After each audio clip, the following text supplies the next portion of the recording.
Hi everybody, it's Big Book Breakdown with Karen Gardenier, and I am going to read out of the Big Book of Alcoholics Anonymous, and I'm going to pick up where I left off last time.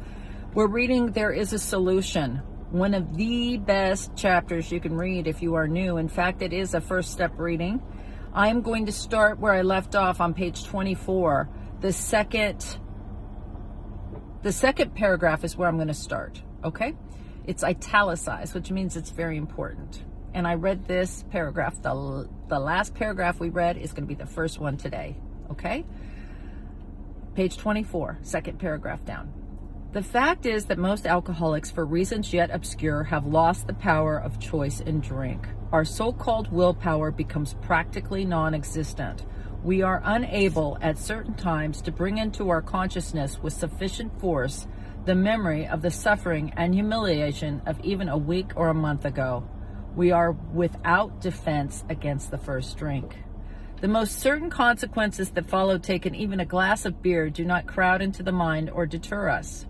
If these thoughts occur, they are hazy and readily supplanted with the old threadbare idea that this time we shall handle ourselves like other people. There is a complete failure of the kind of defense that one keeps from putting his hand on a hot stove. The alcoholic may say to himself in the most casual way, "It won't burn me this time, so here's how." Or perhaps he doesn't think at all. How often have some of us begun to drink in this nonchalant way, and after the third or fourth, pounded on the bar and said to ourselves, "For God's sakes, how did I ever get started again?" Only to have the thought supplanted by, "Well, I'll stop with the sixth drink," or "What's the use anyhow?" When this sort of thinking is fully established in an individual with alcoholic tendency, he has probably placed himself beyond human aid, and unless locked up, may die or go permanently insane.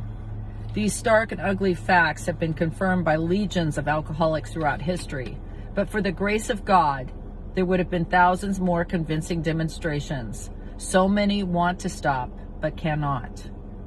There is a solution. Almost none of us like the self-searching, the leveling of our pride, the confession of shortcomings, which the process requires for its successful consummation. But we saw that it really worked in others, and we had come to believe in the hopelessness and futility of life as we had been living it. When therefore we were approached by those in whom the problem had been solved, there was nothing left for us to go pick up the simple kit of spiritual tools laid at our feet.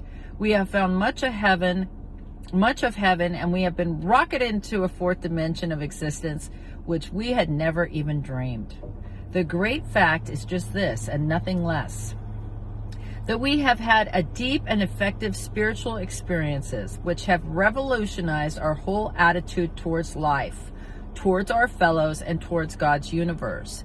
The central fact of our lives today is the absolute certainty that our Creator has entered into our hearts and lives in a way which is indeed miraculous. He has commenced to accomplish those things for us which we could never do ourselves. If you are as seriously alcoholic as we are, we believe there is no middle-of-the-road solution. We were in a position where life was becoming impossible, and if we had passed into the region from which there is no return through human aid, we had but two alternatives. One was to go on to the bitter end, blotting out the consciousness of our intolerable situation as best we could, and the other was to accept spiritual help. This we did because we wanted to, and we were honestly wanted to, and we were willing to make the effort. A certain American businessman had ability, good sense, and high character. For years he had floundered from one sanitarium to another. He had consulted the best-known American psychiatrist. Then he had gone to Europe, placing himself in the care of a celebrated physician, the psychiatrist Dr. Jung, who prescribed for him. Though experiences made him skeptical, he finished his treatment with unusual confidence. His physical and mental condition were unusually good. Above all, he believed he had acquired such a profound knowledge of the inner workings of his mind and its hidden springs that relapse was unthinkable. Nevertheless, he was drunk in a short time. More baffling still, he could give himself no satisfactory explanation for the fall. So he returned to the doctor, whom he had admired and asked him point blank why he could not recover. He wished above all things to regain self-control. He seemed quite rational and well balanced with respect to other problems, yet he had no control whatever over alcohol. Why was this? He begged the doctor to tell him the whole truth, and he got it. In the doctor's judgment, he was utterly hopeless. He could never regain his position in society, and he would have to place himself under lock and key or hire a bodyguard if he expected to live long. That was the great physician's opinion. Bleak. But this man still lives and is a free man. He does not need a bodyguard, nor is he confined. He can go anywhere on this earth where other free men may go without disaster, provided he remains willing to maintain a certain simple attitude. Some of our alcoholic readers may think they can do without spiritual help. Let us tell you the rest of the conversation our friend had with this doctor. The doctor said, "You have the mind of a chronic alcoholic. I have never seen one single case recover where the state of mind existed to the extent that it does in you." Our friend felt as though the gates of hell had closed on him with a clang. "Yes," replied the doctor, "there is..." No, wait. He said to the doctor, "Is there no exception?" "Yes," replied the doctor, "there is. Exceptions to such cases of yours have been occurring since early times. Here and there, once in a while, alcoholics have had what are called vital spiritual experiences. To me, these occurrences are a phenomena. They appear to be in the nature of huge emotional displacements and rearrangements. Ideas, emotions, and attitudes that were once the guiding forces of the lives of these men are suddenly cast to one side, and a completely new set of conceptions and motives began to dominate them. In fact, I have been trying to produce some such emotional arrangements within you. With many individuals, the methods which I employed are successful, but I have never been successful with an alcoholic of your description." Upon hearing this, our friend was somewhat relieved, for he reflected that after all, he was a good church member. People are driving around me. This hope, however, was destroyed by the doctors telling him that while his religious convictions were very good, in his case, they did not spell the necessary vital spiritual experience. Here was the terrible dilemma in which our friend found himself when he had the extraordinary experience which, as we have already told you, made him a free man. We, in our turn, sought the same escape with all the desperation of drowning men. What seemed at first a flimsy reed has proved to be the loving and powerful hand of God. A new life has been given us, or, if you prefer, a design for living that really works. The distinguished American psychologist William James, in his book Varieties of Religious Experience, indicates a multitude of ways in which men have had discovered God. We have no desire to convince anyone that there is only one way by which faith can be acquired. If what we have learned and felt and seen means anything at all, it means that all of us, whatever our race, creed, or color, are the children of a living creator with whom we may form a relationship upon simple and understandable terms as soon as we are willing and honest enough to try.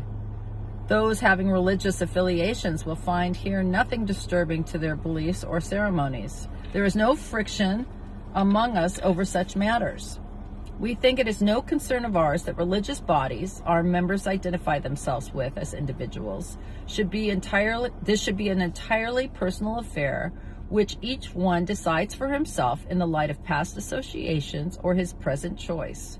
Not all of us join religious bodies, but most of us favor such memberships. In the following chapter, there appears an explanation of alcoholism as we understand it. Then a chapter addressed to the agnostic. Many who once were in this class are now among our members. Surprisingly enough, we find such convictions no great obstacle to spiritual experience. Further on, clear-cut directions are given showing how we recovered. These are followed by 42 personal experiences. Each individual in the personal stories describes in his own language and from his own point of view the way he established his relationship with God. These give a fair cross-section of our membership and a clear-cut idea of what has actually happened in their lives. We hope no one will consider these self-revealing accounts in bad taste. Our hope is that Many alcoholic men and women desperately in need will see these pages, and we believe that is only by fully disclosing ourselves and our problems that they will be persuaded to say, yes, I am one of them too. I must have this thing. That is there as a solution, and I'm going to talk about it right now while I'm driving. And don't be concerned, I'm on a little side street. So, this chapter talks about how when Bill was trying to get sober and he was in and out of sanitariums, he finally went all the way to Europe and saw Dr. Carl Jung. I'm sure you've heard of Dr. Jung, world-renowned psychiatrist, and he tried to help him, and it failed. And so Dr. Jung said, "Hey, listen, this is you're doomed. There's like zero possibilities you're going to get sober here. I mean, this is crazy. You are destined. I've seen cases like this over and over and over, and there's just no help for you." And Bill was like, "Really? Is there no help at all?" And he said, "No, I've heard of some cases where people have had like this rearrangement, this psychic change, right, brought about by like a spiritual experience, where they've been able to recover, where a power greater than themselves could restore them to sanity where people could not." And he said, "Oh my God, how do I do that?" And he said, "Well, this is I'm going to introduce you to this idea." Then it rolls into the rest of the book, and it says, the next chapter is going to describe alcoholism for you, which is really a great chapter, more about alcoholism. And then after that, we're going to talk about we agnostics, because people all want to put on the brakes on the God idea. When he's saying it doesn't matter, it doesn't seem like in my experience it even matters what you believe in, as long as you're willing to believe in something else besides yourself. So Bill was intrigued with that. That's an intriguing proposition.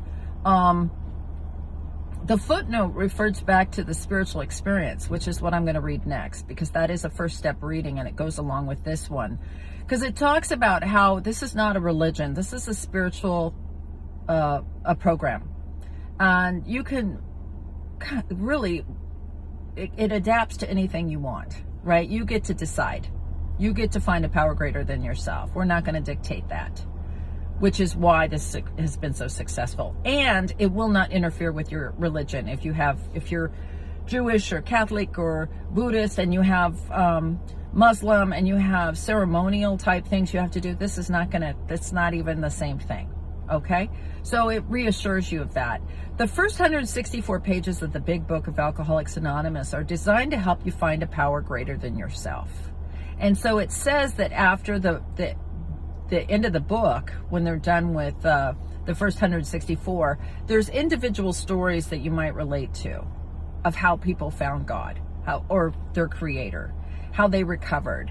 And so those are the stories in the back of the book. You can hear those now at meetings.